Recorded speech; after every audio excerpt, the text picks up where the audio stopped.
E aí, meu povo, beleza? Tranquilo? Gente, vamos dar uma olhada hoje em dízima periódica, tá?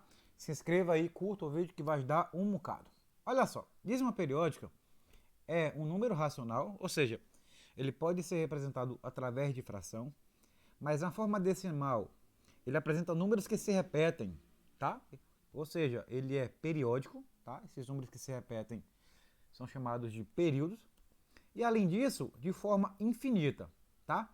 Então, aqui nós temos um exemplo, 0,3333. Perceba que depois da vírgula aqui tem um número que está se repetindo indefinidamente, de forma infinita, tá?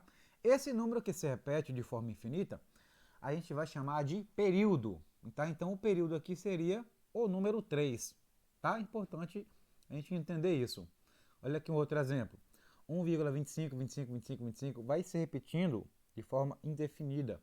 Então, aqui o período vai ser o número 25.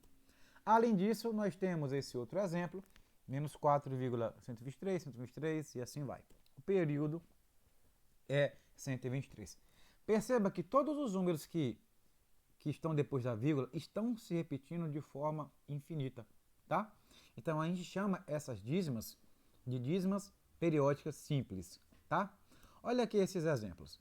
0,2333. O período, de fato, está aqui, o 3.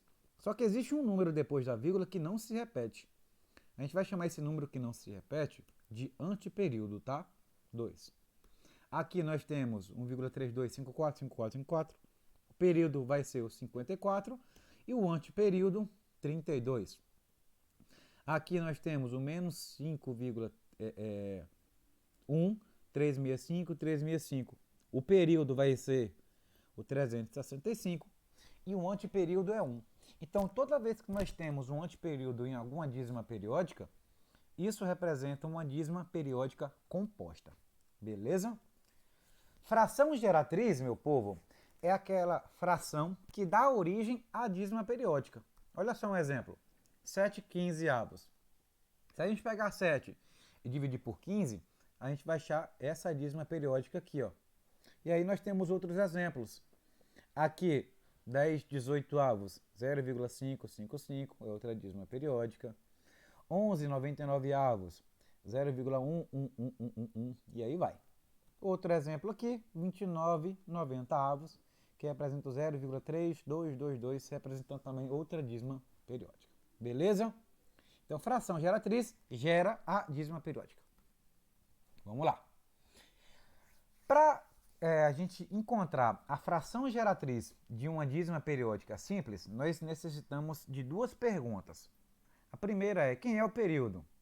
E a segunda, quantos algarismos tem esse período?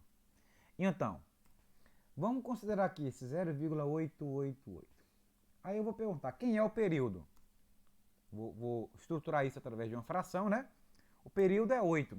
O período eu coloco no numerador. E quem é então? Quantos algarismos tem o período? Bom, só tem o número 8. Se só tem um algarismo, lá no denominador eu coloco 9, tá? Aí quando eu fizer 8 dividido por 9, eu vou achar aqui 0,888. E aqui eu disponibilizo esse macete, essa senha, esse atalho para conseguir encontrar a fração geratriz de uma dízima periódica simples, tá? Vamos pegar um outro exemplo. Aqui, ó, 0,313131. Bom, o período é o 31. Eu coloco no numerador. Então, eu tenho dois algarismos no meu período. Se eu tenho dois algarismos, no denominador eu coloco dois noves. Tá? Mais um exemplo. 0,254254. O período, nesse caso, vai ser 254. Tá? Como eu tenho três algarismos, eu coloco aqui três noves. Beleza? Só que perceba que os exemplos que a gente está fazendo aqui agora são todos com a parte inteira zero aqui, ó, 0, 0, 0. Se a gente tiver um caso desse, 1,7777, aí vai. O que eu aconselho a vocês? Separa, né, a parte inteira da parte decimal. Vocês vão encontrar a dízima periódica, vocês vão encontrar a fração geratriz dessa dízima periódica. Vou aqui. Aí, para facilitar a visualização, eu coloco aqui 1 sobre 1, né? Porque aqui eu vou encontrar uma fração. E uma soma de frações, a gente calcula o MMC. Calculando o MMC, normalmente, vai dar 9. 9 dividido por 1 dá 9, vezes 9 dá 9. Aqui vai dar 7. E no final das contas, a gente vai achar aí 16 nonos, tá? Então, se a gente pegar 16 e dividir por 9, a gente vai achar 1,7777 e aí vai. E uma dízima periódica composta, como é que a gente faz para encontrar a fração geratriz? Bom, aqui nós temos uma dízima periódica composta, o período é 4 e o antiperíodo aqui é 82, tá? Conforme eu falei, o período é 4. Anotamos essas duas informações aí. Gente, então, essa aqui é uma estrutura básica que eu estou mostrando para vocês, que vai servir de base para construir a nossa fração geratriz. Ó, então, essa aqui vai ser a nossa fração geratriz. Aí, vamos, professor, como é que você chegou nessa situação? Ó, analise esse 824 aqui. Dentro desse 824, eu tenho o antiperíodo e eu tenho o período.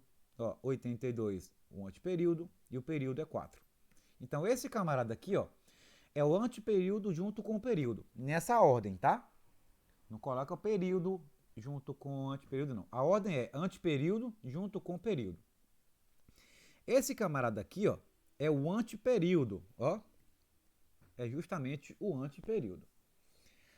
Embaixo, eu vou utilizar noves, possíveis noves, e eu vou utilizar zeros. Para descobrir a quantidade de 9, presta atenção. Bom, eu vou olhar para o período. Quantos algarismos tem o período? Bom, o período tem 4. Só é um algarismo.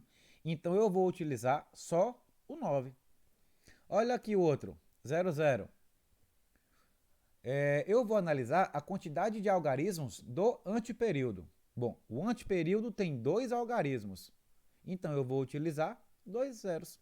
Quando eu fizer essa subtração aqui, ó, eu vou chegar exatamente em 742 sobre 900, que é a fração geratriz dessa situação aqui. Beleza? Vamos lá. Outro exemplo. Tenta dar pausa aí e responder esse aí. E aí, conseguiu? Vamos lá. Aqui nós temos o antiperíodo, que é 5, e nós temos o período, que é 31. Então, vamos tentar aqui escrever como é que vai ficar a estrutura da nossa fração. Aqui, meu povo, eu vou colocar o antiperíodo junto com o período. Então, o antiperíodo junto com o período, aqui vai ficar 531.